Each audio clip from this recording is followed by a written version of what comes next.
अरनमुला गांव से मिला सदियों पुराना अनोखा धातु का दर्पण। अरनमुला कन्नाडी विश्व प्रसिद्ध धातु का दर्पण है, जिसे केरल के पाथानामथिट्टा जिले में स्थित अरनमुला गांव में बनाया जाता है। मलयालम में कन्नाडी शब्द का अर्थ दर्पण होता है। कन्नाडी का अर्थ होता है दर्पण मलयालम में। पारंपरिक कांच के दर्पण के विपरीत अरनमुला कन्नाडी टिन और तांबे के एक अनोखे मिश्रण से बना होता है। इसकी सटीक संरचना और पॉलिश करने की तकनीक एक गुप्त रहस्य है, जो केवल इस क्षेत्र के कुछ विश्वकर्मा परिवारों को ही पता है। मतलब ये इंजीनियर परिवार होते हैं। ये दर्पण पूरी तरह से हाथ से बना होता है और अपनी असाधारण स्पष्टता और परावर्तकता के लिए जाना जाता है, रिफ्लेक्शन के लिए जाना जाता है। अरनमुला कन्नाडी भारत में जीआई भौगोलिक संकेत पंजीकरण प्राप्त करने वाला दूसरा उत्पाद बन गया है। अच्छा, दूसरा उत्पाद बना, और केरल का यह दर्जा प्राप्त करने वाला पहला उत्पाद है। तो केरल का जीआई टैग वाला पहला उत्पाद क्या? अरनमुला कन्नाडी, जो मिरर है। लंबे समय तक केवल 2 विश्वकर्मा परिवार ही इन धातु के दर्पणों को बनाने में सक्रिय रूप में शामिल थे। 20वीं शताब्दी के उत्तरार्ध में ही अधिक परिवारों ने इस परंपरा को अपनाना शुरू किया। मगलथु परिवार उन मूल परिवारों में से एक है जो इस सदियों पुरानी कला को संरक्षित और अभ्यास में बनाए हुए है। पीढ़ियों से ज्ञान और कौशल को आगे बढ़ा रहा है।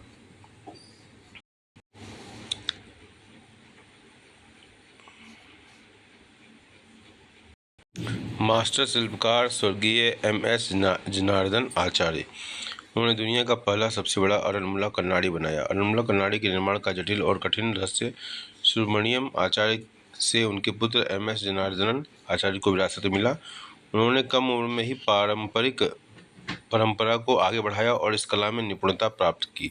उन्होंने अपना अधिकांश जीवन इस शिल्प में लीन रहकर बिताया। वे उरुली विलाक्कू अरनमुला कन्नाडी सहित कांस्य उत्पादों की एक महान निर्माता थी। 1997 राष्ट्रीय योग्यता पुरस्कार मिला। यह पुरस्कार भारत सरकार के वस्त्र मंत्रालय के हस्तशिल्प विकास आयुक्त द्वारा प्रदान किया गया था। भारत के राष्ट्रपति KR नारायणन द्वारा सम्मानित किया गया। 1994 में राज्य पुरस्कार 1993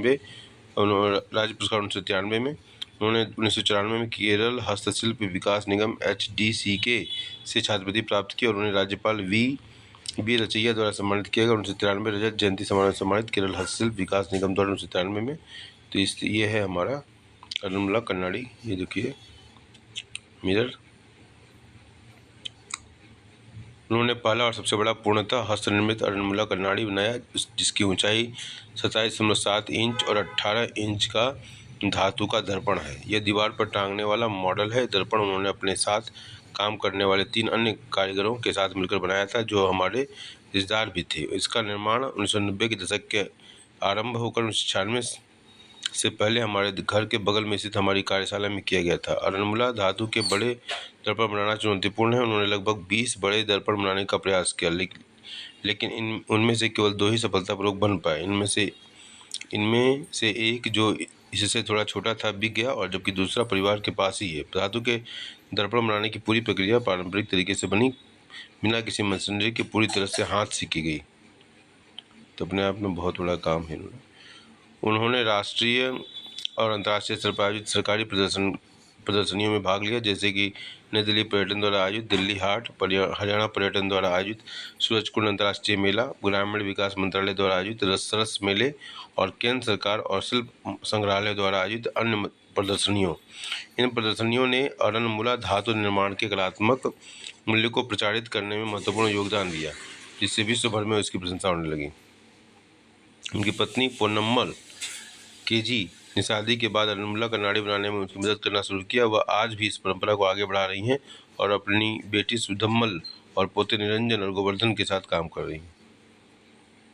उनकी बेटी है ये सुधम्मल J। सुधम्मल अरनमुला धातु दर्पण बनाने का अभ्यास स्वतंत्र रूप से करने वाली पहली महिला है। तो ये काफ़ी रोचक जानकारी है।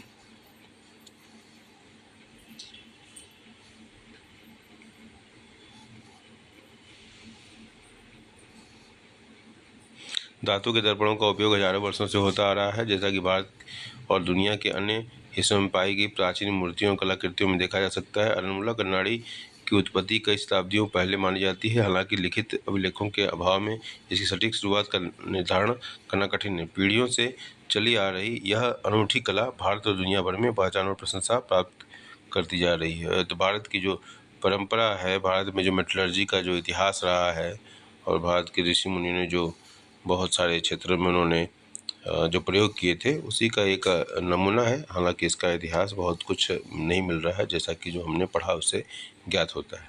धन्यवाद।